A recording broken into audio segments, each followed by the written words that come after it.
Hello and welcome to this video for today, whether you're here for the first time or you're returning. Hope you will enjoy.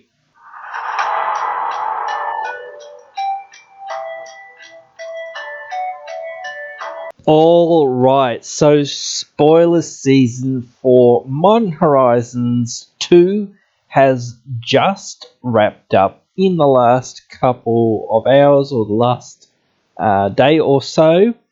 Depends when this video actually goes up, but hopefully I'm going to be able to get it up pretty quickly. But anyway, as I always am doing nowadays, we're getting into our Modern Horizons 2, and we're having a look at all the Legends cards from this set, because every time that you want to build a deck in Commander, what do? You look at the legendary cards and you go, is this something that I would want to build? So we're going to go and have a quick look at the legendaries in this video.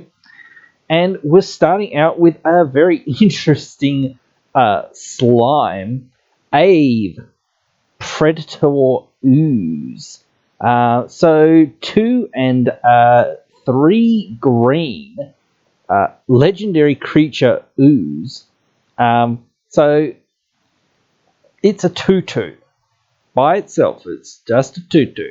That's it. But it has Storm, which is a really weird ability, I guess, for this commander. So do you want to be mono green Storm, or do you just want to be mono green Oozes? I'm not sure. Maybe you can cast a few Oozes and get this out and get a few copies. It says tokens that are copies of this creatures aren't legendary, and it enters the battlefield with a 1/1 counter on it for each other ooze you control, and you copy this spell for each spell you cast. So if you can somehow get to the 5 mana that you need. Well, you actually need a lot more mana than 5. You actually need ways of using mana that also nets you mana. So dark ritual and spells like that, basically ritual spells that it's a spell, it costs a mana, but it also nets you 2 more mana. So you want these things. There's not many of them in your color pie, especially in mono green. So I'm just a little hard on figuring out how good the Storm of this will be. But there might be ways you can do it. If you go and find yourself having a Lightning Greaves, then you can kind of do it where you basically cast Llanowar Elves, Elvish Mystic, and a lot of these, cheap 1 mana elves and whatnot on one turn, and you can move the Swiftfoot Boots across each of them to tap them for mana, and then cast this. I could see there being something in that. There might be a way to do it. I'm not 100% sure.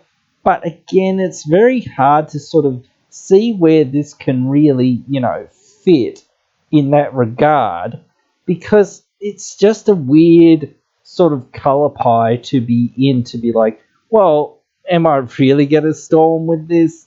And how well is my Storm going to go? And all those sorts of things. So I'm just not sure what you do with this. Maybe you just throw this into a random Ooze tribal deck and just run it, and it'll be pretty good, I think. So I'm just not sure that the whole I'm going to Storm off and I'm going to cast this as my commander is going to happen too much. But of course it can. There are ways, but again, I just kind of don't see it, and it's hard because, again, to me, you unless you're really playing this as a CDH commander, I wouldn't run mana crypts and mana vaults and things like this just to power it out and get more storm count. I don't know. But then, kind of, what are you doing with like these extra tokens? It's just kind of weird thing for you to be doing. Like instead of like trying to combo and win the game, somehow you're just making these oozes that don't really do very much unless you can sack them or something. I'm not sure. It's just a very weird sort of thing that I just don't know where you can sort of fit it. It's just very odd. All right, we'll move on though. This next commander, I don't really want to try to pronounce its name. It's got a ridiculously long name. So I'm just going to call it asmore, because that's basically its first part of its name, for the purposes of just talking about what this card actually does and not its actual name. Because in this case, I'm just saying, well, its name, for the sake of this purposes, isn't that important. As long as you've discarded a card, you may play red-black hybrid to cast this spell. So it's a 0 mana creature that is a 3/3. And even saying, well, it's technically a 1 mana creature, that's a 3/3. Those are pretty legit stats for a 1 mana creature. Of course, yeah, sure, you got to get rid of that whole, like, I have to discard something to cast this, But when it enters the battlefield, you search your library for a card named Underworld Cookbook, you reveal it, put it in your hand, you sacrifice 2/3, and it target creature deals 6 damage to itself. So the cookbook isn't very good. It basically is able to give you stuff, an ability to discard cards. So I'm not sure on this. This just seems like, it's an okay madness card, I guess. Like, you madness it, and you play it for 1 as a 3/3, and it gets you something that, you can create food with and things like that, and then you can deal 6 damage to creatures and things like that. That's okay, but again, I'm just not very high on it. It just doesn't seem like that powerful. I think it's kind of cool and kind of funny and kind of interesting, but again, it's just sort of not that great. I don't think it's not amazing. I wouldn't run it as my commander. Whereas like the first one, it's a real build around, and you like can think about it. Like, this is a build around again, and I like build arounds, but the thing is, again, it's sort of like, well, I'd rather run this in my like RNG Falconwrath deck, somewhere in there where I can discard it and draw something off of it, and then I can cast this on the same turn, as long as it's on sorcery and whatnot, and then get the cookbook just as something else that's kind of okay at the deck and just helps me fuel my madness. It's just a decent card there, I think. But without all of those synergies, I just don't know really what you're doing with it, because just the cookbook isn't just that good. So I'm just like, well, it's tutoring a bad artifact to your hand. So we'll move on. So next one, Captain Ripley Vance, 3 mana, 3/2, and it's 2 in a red. Whenever you cast your 3rd spell each turn, you put a +1/+1 counter on him. Then he deals damage equal to his power to any target. I don't know. Again, I'm a little bit low on this one. I think this one's, because again, it's an uncommon, it's kind of more built for Modern Horizons draft filler. That's it. Like, again, I don't think it's even Modern Horizons, set playable. Maybe it is, and I'm wrong, but again, it's not really that good. Maybe it can show up in some weird, like, Torbrand deck, I'm not sure, because you just, you want to go off and cast a lot of spells. Maybe a Storm deck, yeah, sure, it could go in there too, but I don't know, you kind of really want things like Goblin Sharpshooter or whatever that deals damage to all your opponents, but then again, it can deal it to Planeswalkers and things like that, so if you need to get rid of their Planeswalkers, it's just extra damage. And it is kind of free damage as well, I guess, but you do have to cast 3 spells. That's the worst part about this card. So unless you're really storming off, I just don't see it doing that much. And then if you're storming off, how good is this? You cast your 3rd spell and you get maybe a few damage out of it, and then you cast 50 more spells, and then you actually win the game. So did this really help you that much? I'm not sure. Like, it didn't. Like, unless you can consistently cast 3 spells, not be storm, and yeah, keep adding something with this, counters, maybe? I don't know, but there's not many counters in red, so I don't know. There's other ways to buff it, but, I'm not sure. Again, it's just sort of like, I don't know. It's very. A lot of these cards are very weird and sort of situational. I think this one's one of the big ones that's very situational because it's like, well, it's uncommon, so don't expect too much from it, I guess. But then again, if you want to build around it, you can build around it. But again, I'm just saying, if you think about it, how good is it, and can you realistically get it to be doing the thing that it sort of wants to do? That's all. Next, Gareth, the Lion. 2 and Golgari mana, so 4 mana total, 3/5. When he enters the battlefield, or a planeswalker you control dies, look at the top 7 cards. You may reveal a planeswalker card from among them, put it into your hand, put the rest on the bottom of your library in a random order. And planeswalker loyalty abilities cost +1 loyalty to activate. So this is an interesting commander. This is a very interesting commander because it's a Golgari planeswalker deck. There aren't that many Golgari planeswalker decks. In fact, there's none. So this is a new archetype, certainly. I'm not sure how good Golgari Super Friends are, but, there's mono white Super Friends, and, clearly Golgari Super Friends would be better than mono white. I mean, anything would be better than mono white, but even when you say a single color, at least you're saying, well, any 2 color pair is clearly better than any 1 color pair, no matter what it is, pretty much, because you've got that access to that second color. I can see this being very good in Atraxa, so it might just have a really good home there. Maybe some other Planeswalker decks, Atraxa is like the main one. But there are 5-color Planeswalker decks because people want access to all the Planeswalkers. I don't see that much, in his own deck. Sure, it might catch on a little bit for some people who go, well, I don't really want to build Atraxa because Atraxa is a bit overdone. So maybe, but I think a lot of people really want to build 4 or 5 color Planeswalker piles anyway. So, but even then, it's just a really good card. It gives your Planeswalkers some amount of protection to a degree.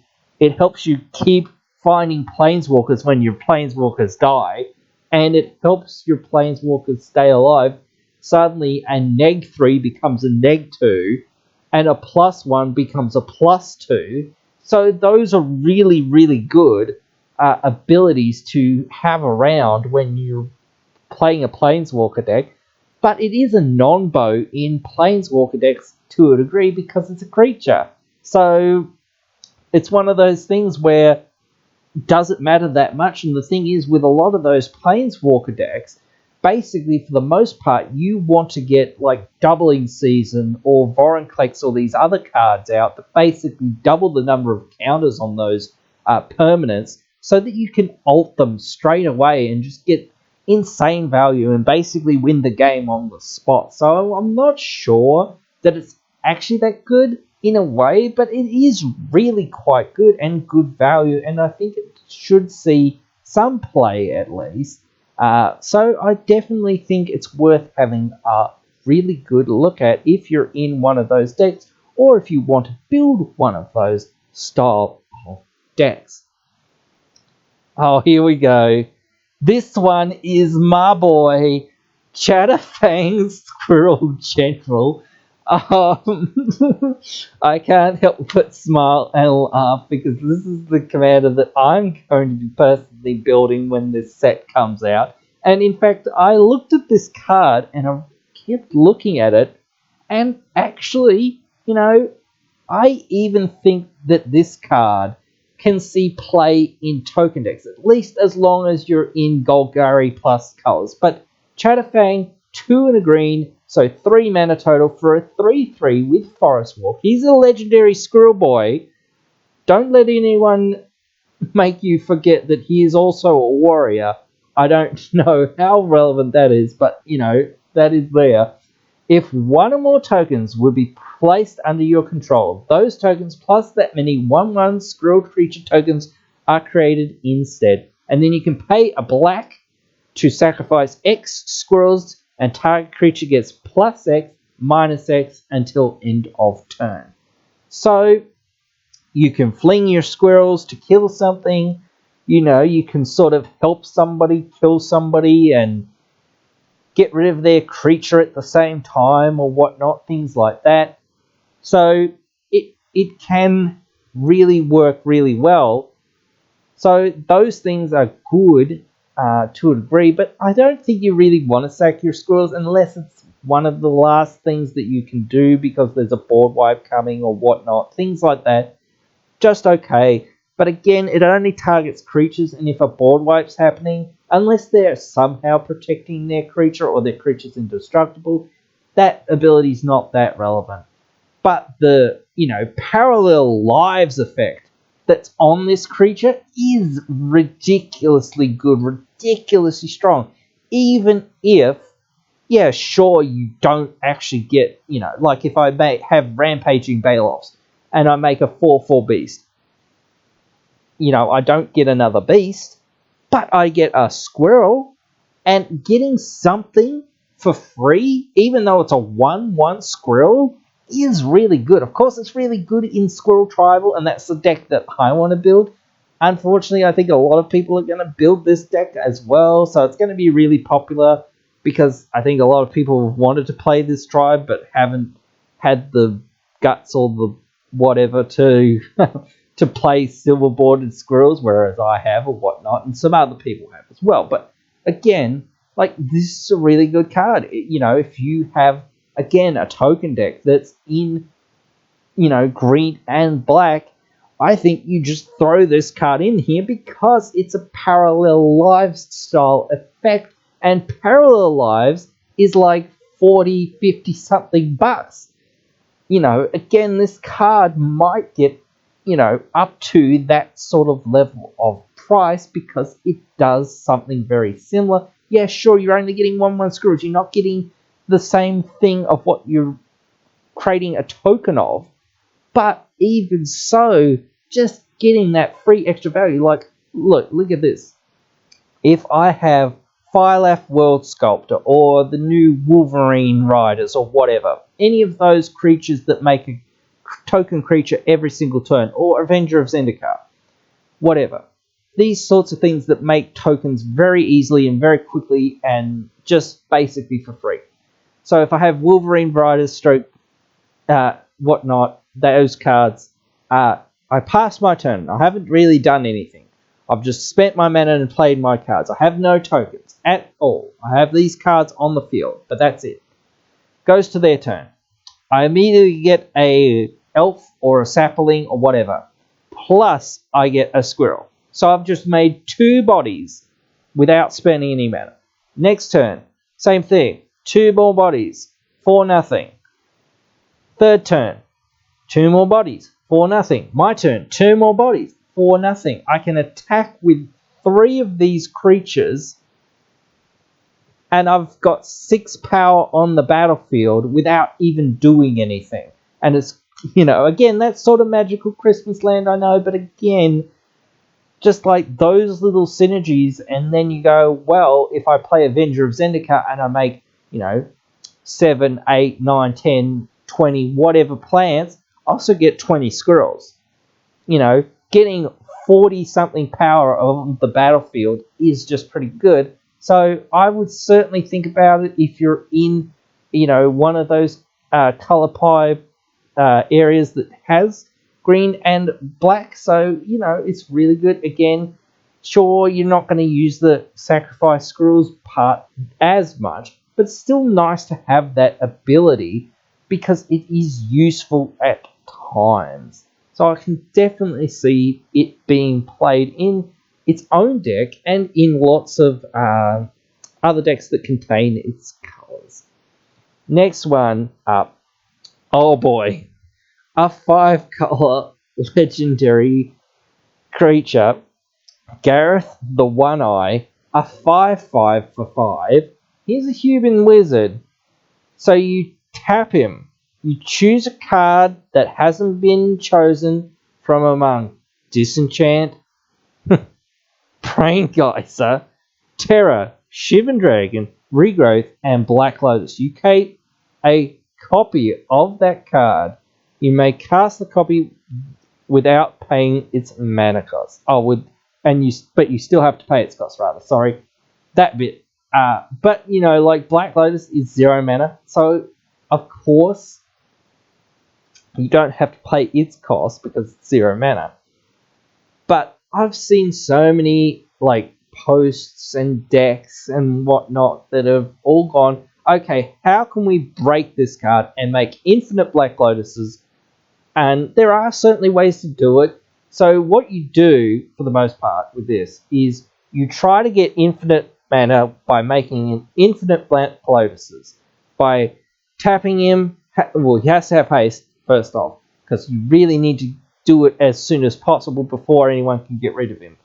So you need Lightning Greaves and things like this to give him haste, immediately be able to equip him, and then use his ability, make a Black Lotus, and use that Black Lotus to, basically find a way to tap him and untap him while you're netting mana.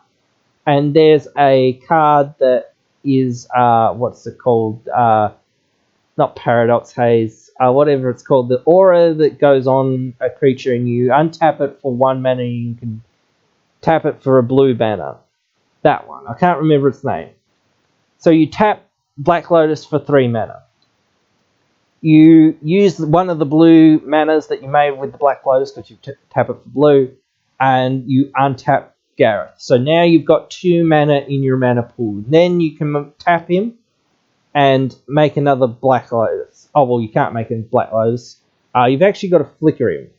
So you've actually got to find ways of having these things that aren't attached to him. So those things that I've seen that people have said you can put this thing on him and do this and whatnot don't actually work. You've got to build around it a little bit different where the enchantment's on the field or whatnot, and you can untap him in different ways. Because you have to be able to flicker him and replay him and things like this. So it's really going to be hard to actually do this. But once you get going, it's certainly going to go off. If you can find ways to make double the number of tokens, of course, you start going really crazy. Then once you get, infinite mana, you can infinitely draw your deck because you've got the ability to make a Brain Geyser. So you can draw your entire deck. Then you can just basically win from there because surely with infinite mana and your entire deck in your hand, you're going to find a way to win. So, look, this is a cool commander, and I'm sure a lot of people want to build it because they see this broken combo. And of course, it references one of the most powerful cards in the entire, game's history. And of course, it is one of the most powerful cards in the game's history. And for good reason, it probably is the most powerful card. But of course, many people don't get to play with it. So it's just like, well, it could be it probably is, and it is the most powerful card. But again, no one really gets to play with it. So it's just like that card that, well, it must be the most powerful, but again, if no one can play with it, what's it doing? So it's just kind of like that little thing. But all these nice, cool references, I could see some people, going, you know what? I don't want to do this whole I'm going to go infinite and go silly with this card. All I'm going to do is make a Shivan Dragon, or whatever, because that's what I want to do. All I'm doing is making all these random reference cards and whatnot. The flavor is here, so certainly I could see some people going, okay, I'm just going to make a flavor deck where it's all about the flavor of all these other old alpha cards, and whatnot. Or you're making alpha dot deck. I'm not sure. Maybe that's a thing that you could do, but it's going to be kind of hard because reserved list. But you could find another way to do it where there are some of the older cards that have been reprinted, like Lanor Elves and Shivan Dragon, certainly. So you can find ways to get around it, Brain Geyser as well, to a degree. So, there are other things that are out there that you can use that basically will make you this quote-unquote alpha dot deck. So that could be an interesting thing, but again, I'm just going to be like, nah, most people are just going to build this silly combo deck, and again, that's fine, but again, it's just like, well, where's the originality? That's what I want. I want to see someone just be like, oh, you know what, I'm actually playing, Disenchant Tribe or something weird, but I'm only blowing up my things, and I've got all these weird enchantments or something else going on, and just like, this is a really cool deck that I've figured out, and it works somehow because I've, sat down and went, okay, how can I make this work in this way? Rather than just be like, here's my, Black Lotus combo again, here we go. Yeah, but anyway, it's definitely a very powerful commander, and, certainly strong, and I expect to see some strong builds with it. Next up, another Lorehold legendary. I'm going to start trying to call them by this specifically by their new name, because a lot of them seem to be pushing that Lorehold mechanic. So, General Furious Rhetoric, 1 and a red and a white, so 3 mana, 3/1, hexproof from monocolored. He's a human soldier. Whenever cast a multicolored spell, you create a 4/4 white and red golem artifact creature token. So, a lot of the quote-unquote golem tribal cards are mono-white cards. There aren't many golem makers that are red. There certainly aren't that many that are in Boros. This is the first one. And look, this is kind of a cool card. Certainly if you want to go down the road of making golem tribal a thing in red-white, I think this is your guy. It's not that exciting, but guess what? It's a token deck. And that's kind of cool. And again, they've given Boros stroke Lorehold another thing that, hey, they can do. This is golems. Golems can do stuff. And again, it's giving you an inherent, advantage that you have overall control of. And it's not just, equipment dot deck or whatnot. Yes, sure, it's still probably mostly, attack-based combat style deck, but I can see that there'll be other tricks and whatnot in this deck, because they do have Goblin Bombardment in, Modern Horizons, so you can do other things with it as well, and especially since there are a lot of new Boros stroke Lorehold cards that sort of do very different and unique things, I still think that this can find a space that would be more interesting. You can put other different things in here and go down different sorts of builds and whatnot. And certainly just a Boros tokens deck. I haven't seen very many Boros tokens decks, so that's still a pretty interesting path to go down with this. So it's still just golems for the most part, but even then it's still like, if you find a few things that synergize with golems, I still think that that's pretty good. And just making a lot of golems, even just like, lightning helix something, I get a free golem just out of it, just for free. Like, that's just fine. You know, like, what's wrong with that? That seems just perfectly fine to get, like, free golems out of casting. You know, if you load this deck up with a whole bunch of multicolored spells, of course, you can have a few of those other cards that sort of reference the same thing and just sort of make more tokens in general for you, because you just want more tokens in general so that you can keep amassing things and keep pinging your opponents and keep being able to get into combat and do other things and whatnot. So I definitely think that there's a deck that you can build with this that will be cool. The next one is kind of weird, and you have to I've seen this where some people have said, you know, is this actually viable? Now, this is really weird. This is Geist the Hunger Tide. It's a 3 mana and 3 loyalty planeswalker. It's a legendary planeswalker. But it has this specific piece of text where it says if it isn't on the battlefield, it's a 1/1 insect creature in addition to its other types. The command zone isn't on the battlefield. So therefore, you can have this thing in your command zone as your planeswalker commander, but it's an insect in the command zone, which is kind of weird, but that's whatever for the most part. It's a planeswalker that can be your commander, but it doesn't say it can be your commander. I don't know why specifically they've done that. Maybe it's for modern stroke draft stroke other purposes, because, you know, it does have these abilities that sort of mean that, you know, especially with legendaries, you don't want to have more than one legendary.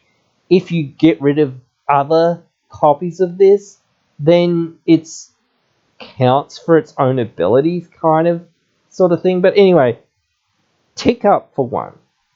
You create a 1/1 green and black insect creature token, then mill a card. If an insect card was milled this way, put a loyalty counter on Geist and repeat the process. So this is kind of what I mean. You tick up, if you get a Geist, hey, it counts as an insect that way, because again, if it's not on the battlefield, it's an insect. So it helps you get rid of quote unquote extra copies to a degree in a way, but they do have to be on the top. But again, there are ways to set it up.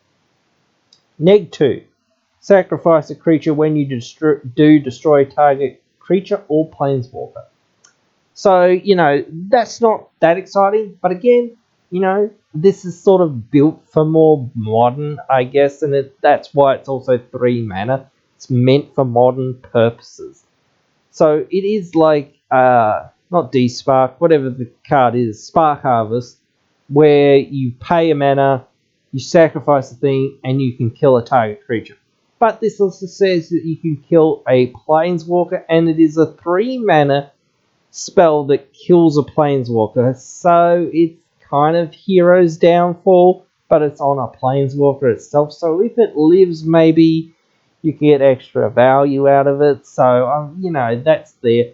The thing that you've always got to consider is kind of the old, you know, when you look at planeswalkers, you want to look at the top 2 abilities and go, are these 2 abilities the main things that are worth it in my deck? You know, it depends what deck you're playing. I have a Sidisi deck. This would be pretty good in that deck because it is a creature when it's not on the battlefield, so therefore if I mill it into my graveyard, it's still a creature. While it's in the graveyard, it is still a creature, therefore I can reanimate it like it were a creature and then get a planeswalker out of it. And then it also mills me, like, that's fine for that deck because it wants to mill. So, you know, if I had a deck like that, like Muldropper, there's 1,000 Muldropper decks out there, so maybe this goes in Muldropper as well. The Neg 2, once again, not terribly exciting, but can come in handy in a pinch. So you don't really look at it. You always look at the neg 2 as, well, is it that good? No, but is it handy sometimes? Yes. So that's what you want it for. And then your ultimate, which you're almost never going to get to, except for those really weird circumstances, unless you're really built around getting there and have lots of ways to get rid of creatures and whatnot. Each opponent loses life equal to the number of creature cards in your graveyard. So, again, this sort of thing, I probably wouldn't play this. Personally, this is not the way I want to go with what I want to do, but I can see that lots of people would want to do this because, again, in Muldrotha, Sidisi, all these sort of graveyard decks, Marin, and whatnot, when you just go, oh, okay, I've ticked this up a couple times, now I'm going to alter it, and there's a bazillion things in my graveyard. Oh, cool, look, each of my opponents is pretty much dead, if not, they're all dead. And if they're not dead, they're definitely dead because I've got other effects that will basically kill them anyway, or I've just got a mountain of creatures on my board, mountain of zombies or whatnot, these other things. So I definitely think that the alt is really good and really powerful. And again, it goes in certain decks, and that's cool. That's a good build around. And I do think this could be good as the leader of its own deck. And again, we were talking about the Golgari Planeswalker deck earlier. This could go in that deck, or this could lead that deck, but you're much more focused on being a graveyard deck with this deck, I think. So it's hard to say, like you really want to care about milling because otherwise the +1 isn't that good. And again, it doesn't protect itself very well by doing that. Yeah, sure, you make a 1/1, and if you mill insects, you make more 1/1s and you mill more.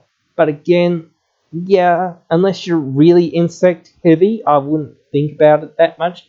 And insects aren't that good generically in mill. So if you really want to make insect stroke mill in these colors, maybe. But just generically in Marin, Sidisi, Muldrotha and whatnot, even if it doesn't, trigger again, I still think it's pretty good. If it gets milled into your graveyard, you can cast it back either as a creature or as a planeswalker in those sorts of decks or whatnot. And it counts for lots of relevant types along the way. So I do think it is worth it in those sorts of decks. And again, it gives you sort of that alternate win condition. Again, of course, I don't like that too much. But again, those are the sorts of things that lots of other people do like because they don't really care about getting into combat like I do. So I see that, but that's the way it goes anyway. But, it's still quite a good one, and I still think that there'll be some play for it, whether it's its own deck or whether it fits in other decks. I certainly think it fits in Atraxa, maybe as well, just as another super friend, I don't know, but maybe, you never know. Depends if you really want to mill, like, you can mill stuff, like, and then get stuff back with Tameo and things like that, so there's some synergy there that, like, draws you extra cards and whatnot. Rather than having to tick it up to name a card or whatnot. But anyway. Next, we've got a Simic commander. 2 mana, 1/2, Snake Elf Scout, Linus Cryptozoologist. And if you don't know what Cryptozoologist is, it's basically a person who studies fake animals. And whatnot. So crypto animals are like Bigfoot and things like that, the Loch Ness Monster, things like this, things that basically we can't prove that exist. So whenever a non-token creature ETBs under your control, you investigate. So you get a token that says you can crack this for 2 mana and draw a card. So then you can tap Lunas to sacrifice X clues. Target opponent reveals the top X cards of their library. You may put a land permanent card with mana value of X or less from among them onto the battlefield under your control. That player puts the rest on the bottom of their library in a random order. So it's a steal your stuff simic style deck. Typical sort of stuff for the most part, but it's got that little caveat of making clues, which is kind of a little bit cool. So you could go just like, I'm going to make a bunch of clues and I'm going to draw a bunch of cards and I'm going to fill this deck up with all the clues that I can, because apparently I need a clue to find my stuff, and whatnot. We're playing Blues Clues over here, or whatnot. We're playing Clue Tribal because clues are fun. I want to play clues. I was around when Shadows of Innistrad was out. I always thought clues were cool. I really wished they had have built a clue commander. Da da da da da da da. Or you're just playing like, yeah, you know what? I want to yoink my opponent's stuff. I want to yoink their best stuff. So I'm just going to make all these clues, and then I'm going to steal everyone's stuff. So I think, like stealing people's stuff, like I think you've got to target the right people, because if you go ahead and target somebody who is playing like Niv Mizzet, like what are you going to get? Like for the most part, yeah, sure, you might get something, but again, the likelihood is a lot lower than if you target somebody who's perhaps playing like Dragon Tribal or something like that. You certainly want to target the deck in which you can get the most benefits off of. And again, you've got to realize that a lot of the cards that you're going to steal off of people aren't going to be synergistic with your deck. So that's a big thing that you've got to remember when stealing cards. They're not that good unless, you can force synergy into your deck and continue to steal more stuff from your opponent. So you want things that are very generic to sort of fill out the rest of your deck, because besides like all the stuff that makes clues, and there's not really that much, but again there is a little bit, and of course there are a few really good ones, but again there's not as much repeatable sort of stuff. There is a little bit, just not a huge amount, and there's a lot of synergy in a way. So there's just a lot of stuff that drags you in a lot of different directions. So that's what I mean. It's just kind of like, well, am I casting a lot of spells, or am I playing a lot of lands, or am I stealing stuff, or what am I really doing with this deck? And then you've got to have a little bit of, protection and removal and ramp and all this other stuff. Even saying, oh yes, well, I don't really care about ramping my own stuff that much, but you still need to have enough mana to execute a lot of the other things that require you to create the clues that you need to actually steal the things that you need. And again, this thing's just a lightning rod for removal, because no one wants to get their stuff stolen. So again, you need ways of probably protecting it. You need lightning greaves or swiftfoot boots, these sorts of things that will protect it and keep it away from everyone killing it, because everyone's going to want to kill it because they don't want their stuff stolen. So, you really want to be thinking about where this deck is going and why, and how much sort of stuff you really want out of this. Like, do you just go, oh, I'm very cool with stealing somebody's, elvish mystic or whatnot? Like, is that really that exciting? I don't think that that's exciting, like, to me, like, maybe in other, formats it is, but it doesn't work with tokens, so definitely don't want to be tokens. But it is when a creature ETBs. It doesn't have to be your creature. So you do get extra clues off of playing your opponent's stuff. So that does help. But again, it's just sort of like very difficult for me to sort of see exactly what you're going to do with it. There's no other deck that this really can go in. It's definitely its own thing. which is cool, but it's a very heavy build round, and all of the stuff that makes clues really well sort of doesn't synergize well with each other at least. There's certainly some that you could put in this deck, like Tiles Tracker, as I sort of say, but again, that wants you to play lands. There, as I sort of said, the other ones that are repeatable are the main blue one is the one that wants you to cast instant and sorceries. So it's a very odd sort of deck that, I don't know where you're going to sort of go with. But it'll be fun for some people to sort of figure out, I think. But I think that the whole I can steal your stuff deck can just be done better than this. So I'm just not very high on it. And I again just think that there's just too much that you're going to have to try to do to make it really work real well. So, we'll keep moving. Next, Pyro the Volatile. This is a new Mardu Elder Dragon. So 2 generic, 2 red, 2 white, and 2 black. 7/7. Total mana 8. For this flying and lifelink dragon. At the beginning of your upkeep, you have to sacrifice him unless you play red, white, and black. Just like the original Elder Dragons, that's kind of a little bit of a cool callback, but kind of a little bit of a downside. But it also kind of makes up for that in another way, because when he dies, he deals 7 damage to each non-legendary creature.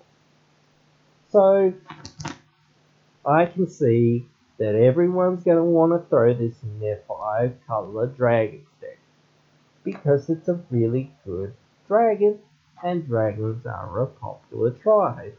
I can see that maybe there'll be a few people who want to build this as its own deck, and essentially kind of wrap the board with its ability, and just like kill a bunch of stuff, gain a bunch of life, set up to bring him back in a few turns, reanimate him, or something like that, whatnot. Those effects like animate dead and whatnot do exist, so maybe. And then you just, you've killed probably most of the non-legendary things, if not all of the non-legendary things, and you kind of want to be playing as many legendaries in this deck as you possibly can, or you want to be playing a lot of stuff that you don't really care if it dies. Certainly there's not much more that you can sort of be playing. There is a few things, but not a huge amount that's more than 7 toughness in these colours, like I say. Yeah, there is some, but comparatively there's not a lot, and not a lot of it is really good or playable. So that's the main problem here, is that the other cards that you would want to play with this just aren't that good, in this sort of a shell. So, you want to be looking at, the life gain is super relevant to you. And it really would have to be super relevant, because even though it's gaining probably a lot of life, it's also like, well, so again, people can kill in other ways, not just by brute damage.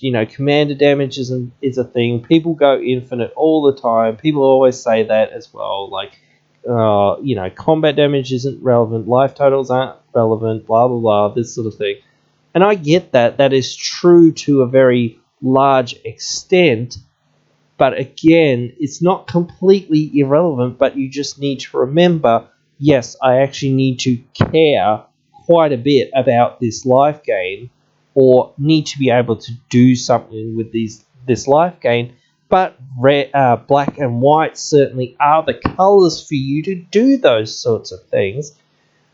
Just what should you do with it? Like, I don't know, maybe you just like run things like Sanguine Bond and Exquisite Blood, in this sort of deck, and you just gain a whole bunch of life and make your opponents lose a whole bunch of life and whatnot, these sorts of things.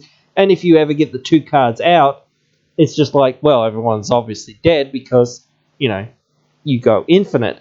But again, there are maybe other strategies. Maybe you want to be playing like some kind of aristocrat style deck, and this is your like, okay, I'm going to sacrifice this guy. He's going to not only basically kill my entire stuff, he's going to gain me a whole bunch of life, but because of the effects that are actually on my board, I would have died because all the effects go off from all of my, Zula cutthroats or whatnot and things like this. It would have killed me. It does almost kill everyone else as well, but it would have almost killed me, whatever. But again, it gives me all that life, and it actually triggers all my other stuff, and then I've basically killed everyone else for the most part, and then you can set up again to do this huge, aristocrats, or not literally sacrificing, but you're sort of sacrificing them to this like effect where you sacrifice him and he dies and he deals a bunch of damage to all your stuff, and then you ping all your opponents down, and then you can gain advantage through drawing cards with Midnight Reapers and things like this. So yeah, I think there's a lot of options for it in its own shell, definitely. That's very cool, but I think it's just going to be like slotted into so many Dragon Tribal decks, and it's not really going to do much. Yeah, sure, if it ever dies, you get some value off of it. But again, I just don't think it's ever going to do that much where it's just like, oh, this was really cool and really synergistic. It's just a big beater that does a whole bunch of stuff, flying a lifelink, gains me some life when it hits, punches people, kills people. It's pretty much all you want in those sorts of decks, and, I can see that some people really enjoy that, but again, hey, you have fun the way you want to have fun, and we all do. So, if you want to build it, if you want to do that, you do it. Next, we've got a monkey. 1 mana monkey.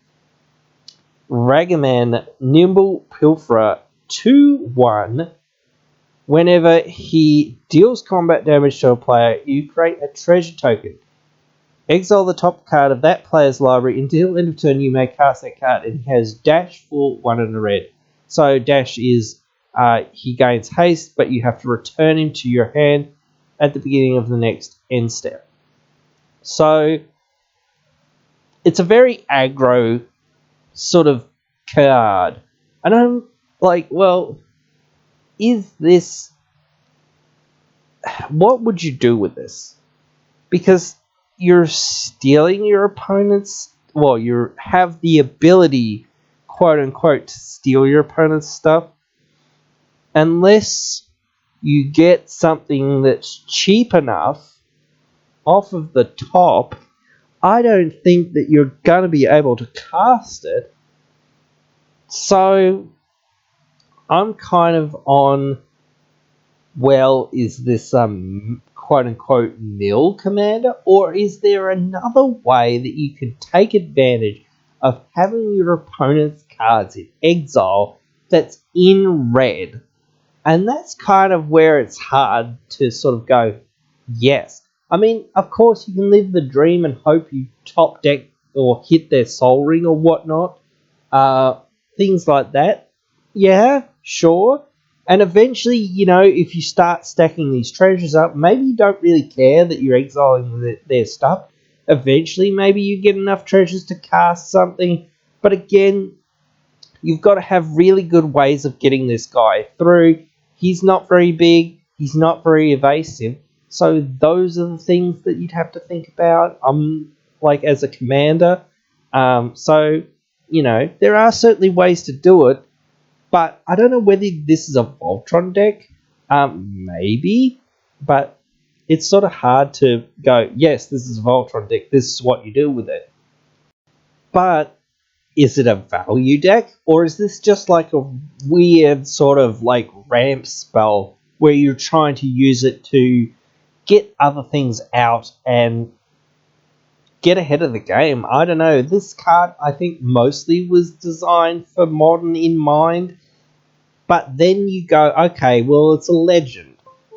So it can be my commander. So how good is it as my commander? Unsure.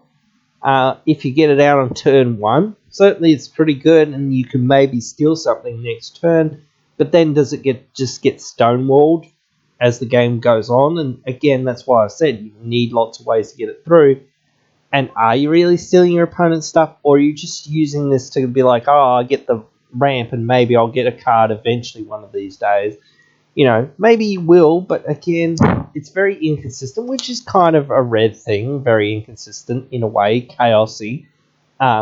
So, but just this random monkey that's like going around and stealing people's stuff, it seems kind of fun and kind of interesting, and it's a unique way to take red in a way as well. Sometimes if you know what someone's sort of put on the top of their deck too, it's kind of okay.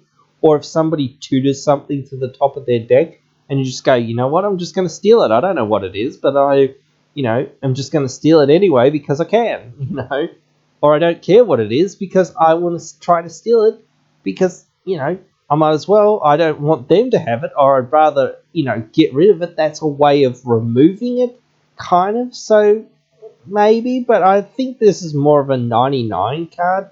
But then again, it's kind of not that exciting in the 99, so I just don't know where you're going to find space for it.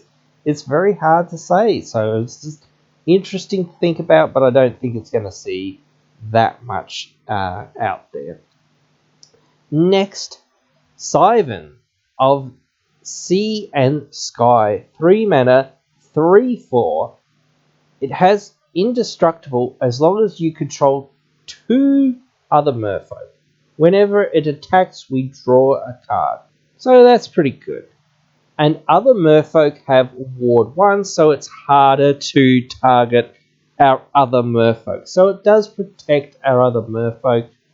And it is indestructible as long as we control 2 other merfolk.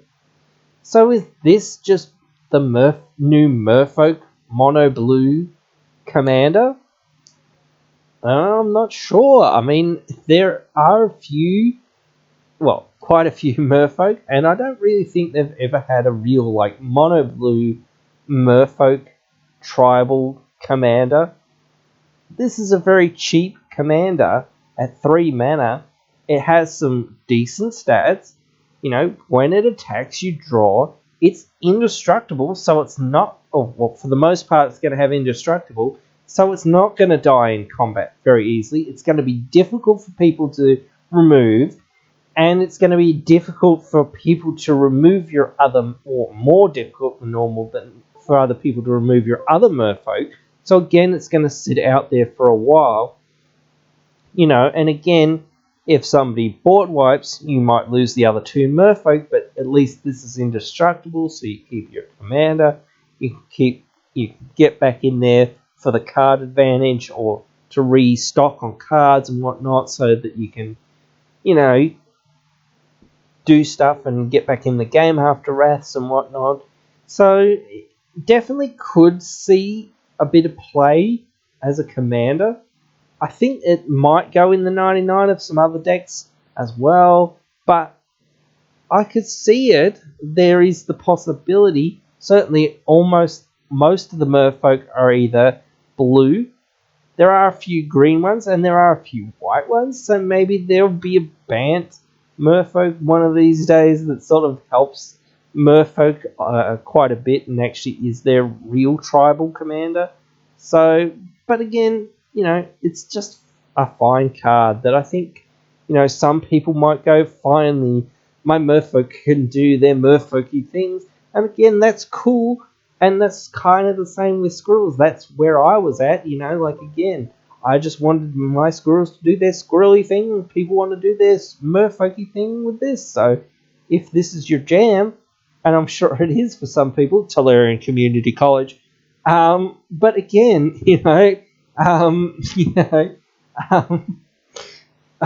jokes. But again, the thing is, It's a very decent card, and I can see that some people will try to build Merfolk decks with it, or Merfolk tribal decks with it, and I can see that it can slot into other Merfolk tribal sort of decks as well. So I do think it's worth considering if you want to go with Merfolk. Otherwise, I don't think it's that good. You know, it's okay because it certainly draws cards on its own, and if you just randomly have a couple Merfolk in your deck, it's just pretty good with those other Merfolk. It just sits around again, and it protects those other merfolk. So it's all right if you just so happen to have other merfolk as well, and you're not exactly merfolk tribal, but I think you really want to be merfolk tribal of some degree, or you want to be shapeshifter tribal, or all tribal maybe. Toma. But again, there are other applications for it, but again, you really got to figure out what you're doing with that. Alright, so we'll get on to the next one. Scytheless Harvest's Hand, a 2-mana Selesnya commander, green and a white, 1/2, legendary enchantment creature Nymph. Whenever you cast an enchantment spell, you gain a life and draw a card. This is a very powerful commander, as I've been shown, because it is 2 mana, and though that I sort of say some of these things are costed for modern, certainly that this is costed for modern, but it's also sort of costed for CDH, so, or at least more powerful commanders for the most part, because 2 mana to get this out, and it's an enchantment, and there's so many other enchantresses and enchantments that are enchantresses and whatnot. This is a very powerful command. You can do lots of powerful things with this. Even though it's only 2 colors, it's still very strong. Just gaining that life. I said before, the gaining life usually isn't that relevant, but when you can protect yourself very well with a lot of these, enchantments and whatnot, ghostly prison, things like that.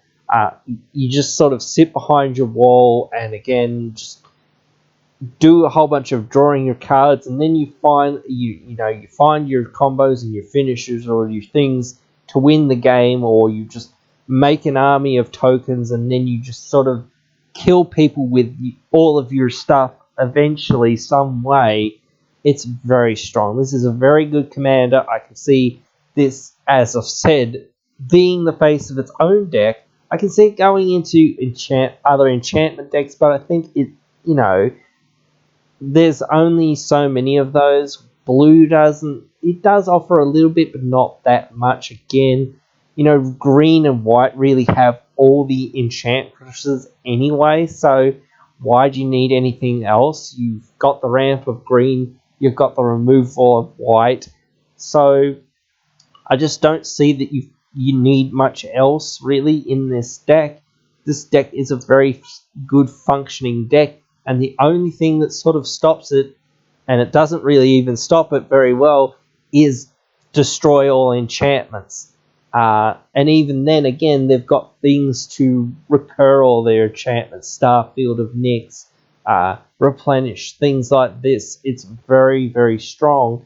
So I can see, I don't know whether it's a true top tier commander. I don't think it actually probably is, but it's certainly a very strong commander and can be difficult to deal with. And this is what another thing that I hate is commanders that, or cards that you just absolutely have to answer their thing, otherwise you don't get to play the game for the most part. And then you're just like saying, well, that person, screw you, you can't play the game of Magic, which I don't like. I want people to be able to play the game, but when you're just like, oh, now no one can do anything, no one can attack, no one can, do anything against me because all my stuff has hexproof and shroud and indestructible and all this other stuff. It's just like, okay, this person's clearly going to win because they've just got stuff that just can't be dealt with for the most part, and the rest of us can't really enact our plans. Oh yeah, look, artifacts can't be activated. You can't activate abilities. You can't do this. You can't do that. So it can be a very staxy and taxy deck that basically just locks people out of the game. I don't find those interesting or fun, and I know a lot of people don't. I know that there are some weird people out there that really like that. Again, not a huge fan of it. Again, like, I want to see win conditions rather than just like, oh, I have a bunch of these cool enchantments, and that's cool, but again, it's kind of like, oh, I have one win condition or whatever. Okay, that's cool. So it's at the bottom of your deck, is it? Yeah, probably. Okay. Wait till you draw your entire deck then. Cool story. While the rest of us can't do anything. 6 months later, you finally win. Oh, okay, what a fun game that was. Like, that's just it. That's, just the way I see it, in my opinion, again.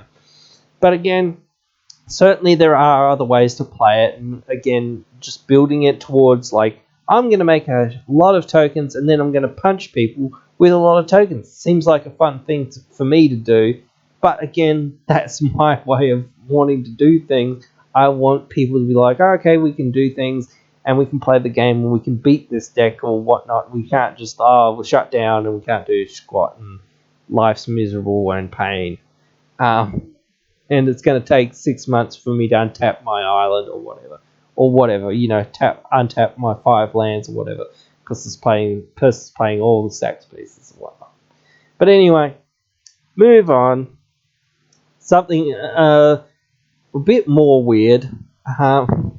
Thrasa Tempest Roar, 10 and double green, so 12 mana, 7/7, but it costs 3 less to cast for each other spell you cast this turn. So another storm card, has trample and haste, has trample over planeswalkers, which is interesting, and a lot of people always get this ability kind of confused, where they think that if they kill the planeswalker and the creature has trample, that it can trample into the players and whatnot. So this has that ability to trample over the planeswalkers, which is kind of cool. It does extra damage to the players, because that's another one of those things. You really want to lower the person who's playing the planeswalkers' life total, as well as get rid of their planeswalkers, but you can't hit them if you're hitting their planeswalkers, and if you're hitting their planeswalkers, you're not lowering their life total, which is a big thing that a lot of these decks do, because they can stabilize because they've got a certain amount of life,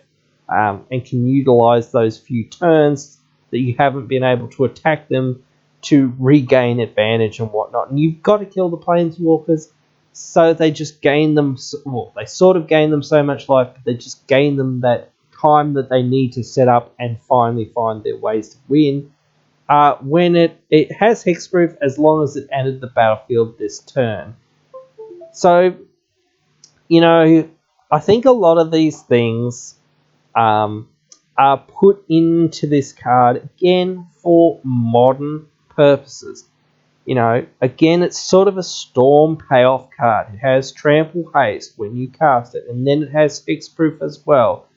And again, it dodges a lot of removal in modern. Not all of it, again, as I say, but again, when it has hexproof and it gets in and does its thing on the turn that it comes in, sort of thing, it's one of those things that they've pushed a lot of these abilities for modern. Now, what can we do with this in Commander?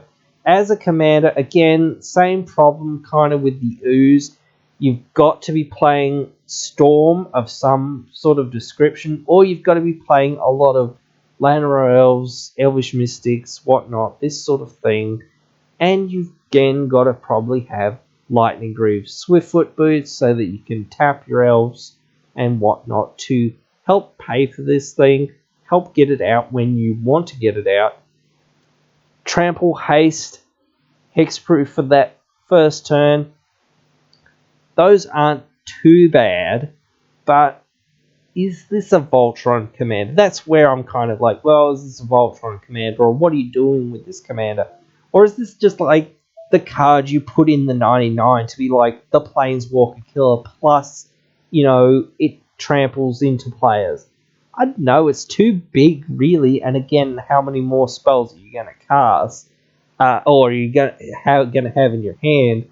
Of course, when you, like, play a bunch of spells and you suddenly top deck this after drawing it and whatnot, and you cast a whole bunch of spells, and then it's suddenly 2 mana and whatnot, it's really good then as well. But again, I don't know. It seems like a lot of stuff has to go right for it to work and work in the way that it does. Again, there's not a lot of stuff that's in mono green that you can really do with it in that way. I think you want to be in other colors to make it work. So that means that you have to go into 2 colors, maybe more. Then this isn't the commander, so then it's a 99 card, so then it's inconsistent.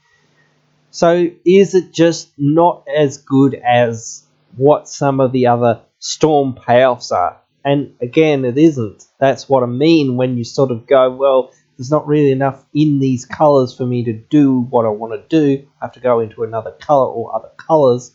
So,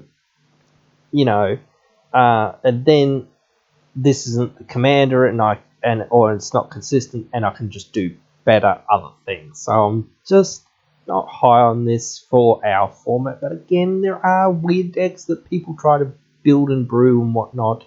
So maybe someone will try to build it and brew it and figure it out and do what it wants to do. Alright, so the next one is a black commander. Tormod, or Torok, sorry, Dread Cantor. 1 and a black, 2/1. It has kicker, and he's a human cleric. Kicker for double black. It has protection from white. Whenever an opponent discards a card, you put a +1/+1 counter on him. When it ETBs, if it was kicked, target opponent discards 2 cards at random.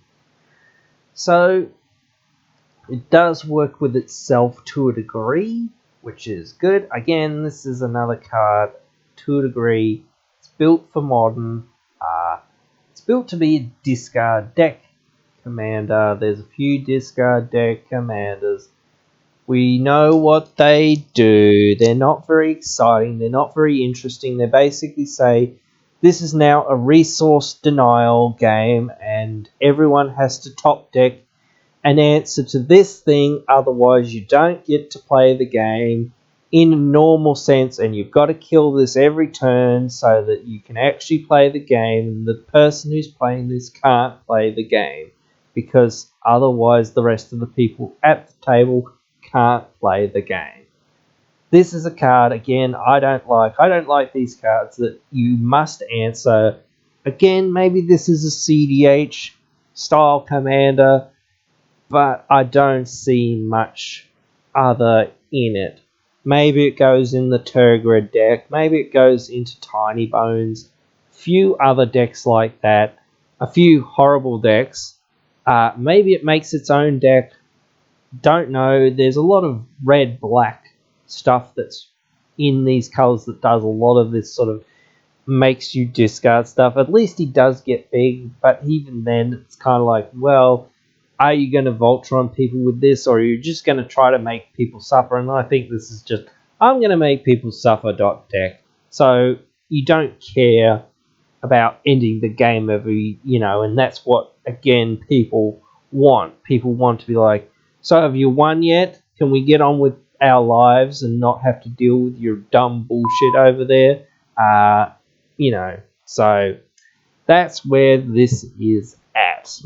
This is one of those cards. This is going to either be one of the decks that goes into those archetypes that people just don't like for the most part, or it's just going to be into CDH where it's actually, well, everyone's playing disgusting garbage anyway, so it just fits right in. So just more stuff that if you're spiky enough, yeah, sure, whatever, go have your legacy light or your vintage light games, and I'll see you next month or whatever. That's the way I see it anyway. So I'm moving on. Ursri, Fortune's Flame, rather. 3 mana, 1 and blue and red, 2/3 flyer. He's an Efreet. When he attacks, you choose a number between 1 and 5, flip that many coins for each flip you win, draw a card for each flip you lose, deals 2 damage to us. If you won 5 flips this way, you may cast spells from your hand this turn without paying their mana costs. So mini omniscience is the big payoff here. It's only for the turn, and it's only, if you win all the flips. Well, 5 flips. He does give you the option to go for the whole hog and get up to 5 flips. Drawing a few cards here and there. Maybe you'll draw 1 or 2 cards, maybe 3, and maybe you'll take, 2 or 4 or 6 damage, depending. That's an alright rate to a degree. You often think about this in black, but this is kind of weird in blue and red. This is certainly a more chaos coin flip style deck. I don't know whether this is the best coin flip commander. It's certainly pretty good because it gives you 5 flips, or the potential for 5 flips immediately, like when it attacks. Then it also gives you the ability to cast a whole bunch of your spells if you win 5 flips. And if you have enough other synergies with coin flips and whatnot, maybe you can get to the 5 without having to have this guy's ability actually be the main thing that gives you flip. Because then again, you don't have to risk it in combat, but it is a flyer, so that's a little bit better because it is evasive and you can maybe get that free attack in on someone because they just don't have flyers or reach or whatnot. So that's all right there too. But again, you want to think about having things that will protect it, or maybe be able to get it in without being blocked or whatnot a little bit, but not too much. You certainly, I think, just want to be coin flip deck.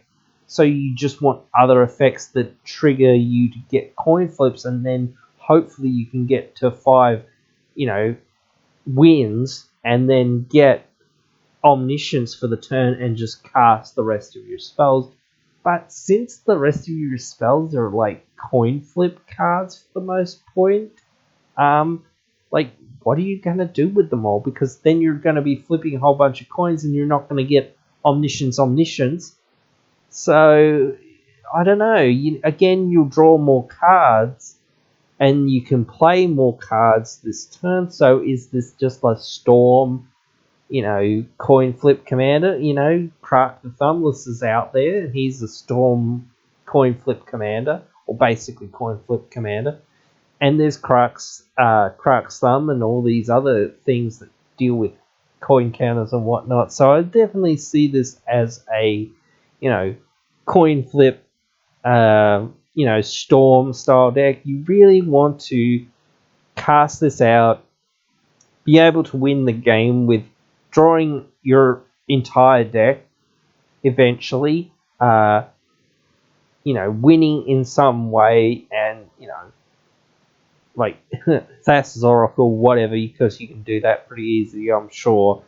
All these blue decks usually have those sorts of things that they do, especially when you're drawing a lot of cards. But, it seems so like, here's another CDH commander to me, unfortunately, when they balance a lot of these things out to be modern playable, again, they put down the mana cost for a lot of these things. That just means that a lot of these cards, if they're going to be good, for the most part, they're only going to be good there. They're not going to be good, for us who play regular EDH. But certainly it's interesting to agree, and if you want to build the Storm Coin Flip Commander, or another, give it an extra color without having to be, partners, maybe this is for you. Last one up. Zabaz the Glimmerwisp, 1 mana, with modular 1. If a modular triggered ability would put 1 or more +1/+1 counters on a creature you control, that many +1/+1/+1 counters are put on it instead. So it's a 2/2 for 1. You can pay a red, destroy target artifact you control. Okay. You can pay a white, and he gains flying until end of turn. So you're doing all this Cart Clan Ironworks style stuff, where you're doing all this stuff like that. What's its name? Arcbound Ravager does, to sack your own artifacts to put more modular counters onto different creatures to kill your opponents with getting something big. So this is kind of like a Voltron style deck, I think, for the most part. Certainly there are combos that you can do and other things. But mainly I think that this is a Voltron commander. Certainly you can do Inkmoth Nexus and infect people out. I've seen some people try to want to build it that way. But it's just like, cool. Finally Modular has a, tribal commander, and it's in Boros/Borehold. Again, giving those colours that have had very limited options some really cool and really different and really unique options. Again, I'd like to just play this as maybe modular tribal and just do some weird, janky, different, unique things in these color pairs that they didn't normally, do for the most part. That seems cool to me. This is another artifact commander. There are very few, actual commanders that are artifacts. Again. So, and it does fly. So, it can fly. So, again, can get evasive. So, again, it seems like it could be a good or a decent Voltron commander. And it can block as well. So, those things where you can use it in different ways and be like, well, I'm going to sacrifice these other artifacts that I have or destroy them, whatever. But basically that means they die and the modular counters get transferred to other things. Therefore, I can use them to pump this guy up. Suddenly your opponent thought, oh, you've got a little 2/2 there. Oh, suddenly, my thing's a huge beefy thing, and I block your 3/3 flyer or whatever, and it dies, and mine survives. So it can do these weird combat tricks and whatnot, and things like that. So those things can be really interesting and really cool for people to build around. And as I said, that's all of the legends that we've gone through here. Wanted to shout out the guys here. So, guys, when you're coming here, it's really great. I really appreciate everyone who comes and watches the videos. You guys make what the channel is happen. I make all this content for you guys, always do it for you guys. Again, without you guys supporting what I do, it wouldn't be here. I really appreciate people, coming along and trying to, suggest things and whatnot, things I miss and that sometimes, whatnot. It's very hard and it's very fast sometimes to get these things out, and I just try to give you guys my sort of, look into a lens of some of these cards and just sort of rethink it and think, okay, well, what would you do with this card? Things like that, whatnot. And we're going to be doing over the next couple of weeks with more of the set review as we go along in the next couple of weeks and whatnot. And certainly Modern Horizons 2 will be out very soon. So, we will definitely get a box of it, and I'll definitely open it and definitely let you guys see what we opened. There's certainly a few cards, especially with squirrels, that I'm looking for. But guys, tell me what you guys want to open. Tell me which one of these commanders that you want to build around. Tell me what you want to do with them, even if it's the terrible things that you want to do to your friends. I don't know why you guys want to do all these terrible things to your friends and whatnot, but you apparently do. I don't know why your friends are still friends with you or whatnot, all this other stuff, but that's them again. So, but anyway, guys, as I say, let me know right down there in the comments below. Please remember that the success of channels like this is based on viewers like you, so please consider liking, sharing, and subscribing if you would like to support this content. You can also get social with us on our Discord and on our Facebook.